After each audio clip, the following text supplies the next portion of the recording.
Example 5 is asking us to find the equation of a tangent line at the given point. So in order to find the equation of a tangent line, we need two things. We need a point and the slope.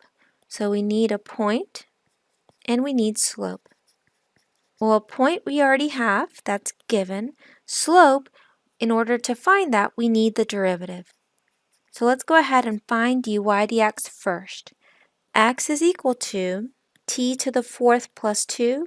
X prime here would equal 4t cubed. If y is equal to t cubed plus t, y prime is equal to 3t squared plus 1. Therefore, we know that dy dx is going to equal y prime, which is 3t squared plus 1, over x prime, which is 4t cubed. Now I need to find the slope. But in order to find the slope, I need to know what t value to plug in there. I'm not given a value of t. So before I find slope, I need to find t. How do I find t? Well, I'm told that the x value of my point is 3, and that x is equal to t to the fourth plus 2.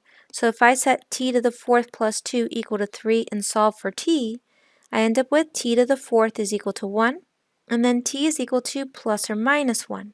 I'm also told that y is negative 2 and that y is equal to t cubed plus t. So t cubed plus t has to equal negative 2.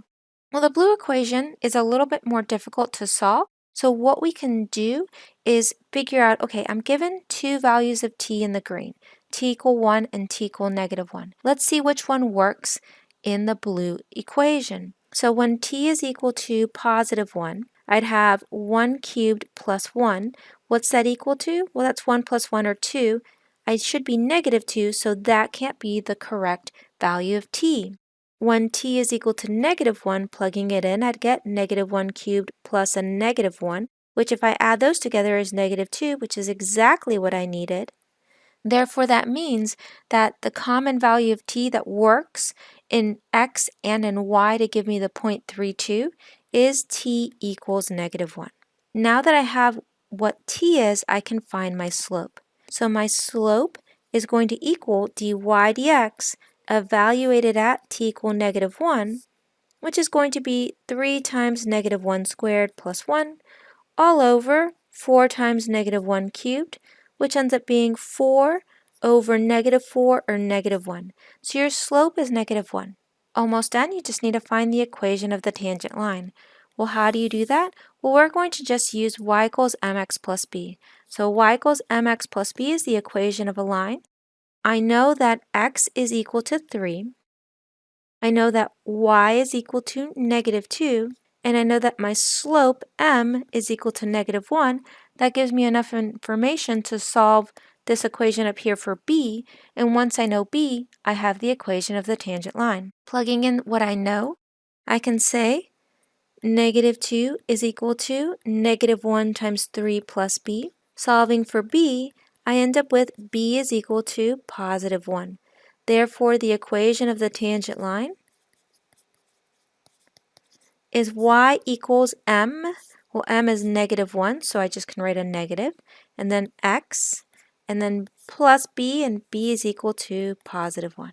So the equation of the tangent line is y equals negative x plus 1. Let's look at the definition of tangent lines for parametric equations. So we say that a horizontal tangent is going to occur where dy dt is equal to 0, but dx dt doesn't equal 0, and that a vertical tangent is going to occur where dx dt is equal to 0, but dy dt doesn't equal 0. Basically, you have that a horizontal tangent occurs where y prime is going to equal 0, but x prime can't also simultaneously equal 0. And a vertical tangent is going to occur where x prime is equal to 0, but again, y prime can't be equal to 0 simultaneously. So there can't be any overlap with the values of t when you're solving these things, because if there's overlap, those values of t must be excluded because you cannot simultaneously equal 0 for both x prime and y prime. So what we're doing is, if we have a given curve, we're trying to figure out where are we going to have a horizontal tangent. And again, that's going to occur where dy dt equals 0. And where do we have a vertical tangent? And that's going to occur where dx dt equals 0. And for these, when you're figuring this out, the only thing is that you just can't have a shared common value of t. So let's look at finding all points, if any, of horizontal and vertical tangency to the curve. Example 6 is x is equal to t plus 1, and y is equal to t squared plus 3t. The first thing I want to do is find x prime. So if this is my x prime here is equal to 1. And then I have to figure out where is that equal to 0. Well, if I set 1 equal to 0, well, that's a false statement. So there's no places where I'm equal to 0.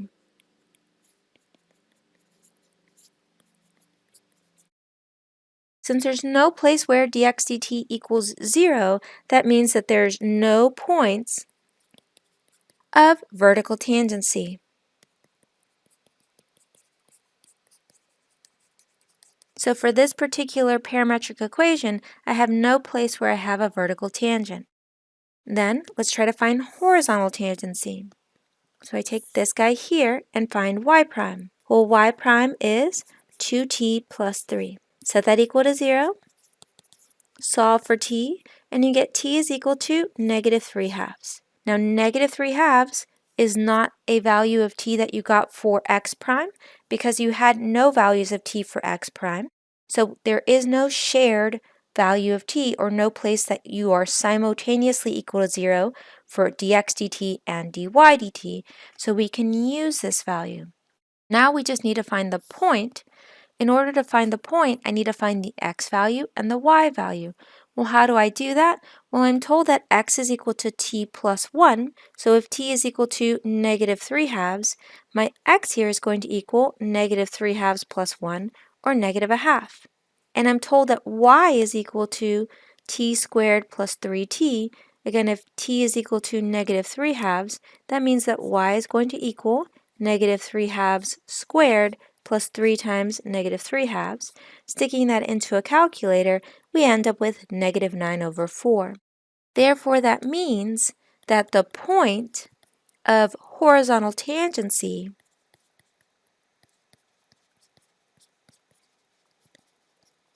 is going to be at negative 1/2 negative 9 over 4.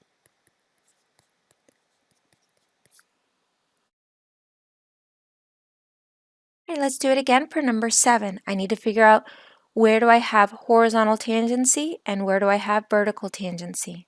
How do I do that? For vertical tangency, you take x and find x prime. So x prime here is going to equal negative 5 sine of theta. Then you set that equal to 0 and you solve.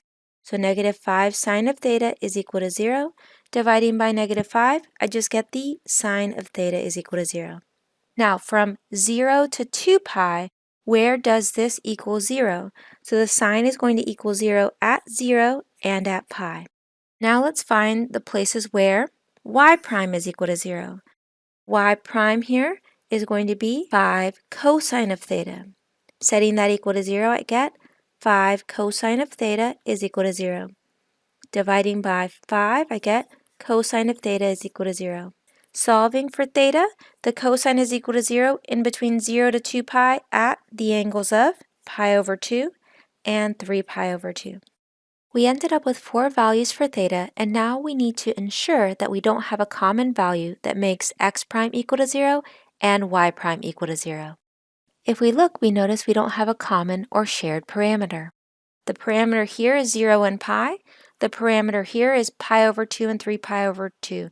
There's no shared parameter, therefore there's nothing to exclude. For example, if we would have had a 0 here as well, then we would have had to exclude the value of 0. But since there's no shared parameter, there's nothing to exclude. Now what's left is to find the points. So let's start with the vertical tangency.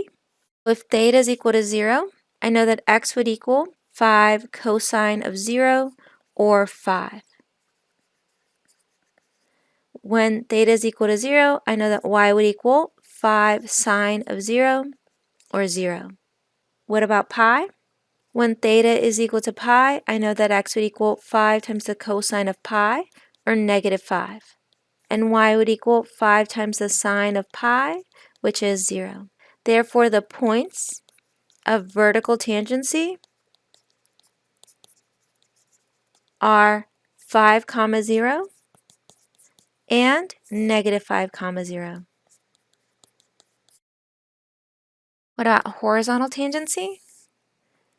Well, when theta is equal to pi over 2, I know that x would equal 5 times the cosine of pi over 2, which is 0. And that y would equal 5 times the sine of pi over 2, which is just going to equal 5. And then when theta is equal to 3 pi over 2, x would equal 5 times the cosine of 3 pi over 2, which is 0. And y would equal 5 times the sine of 3 pi over 2, which is negative 5. Therefore, the points of horizontal tangency are the points 0, 5 and 0, negative 5.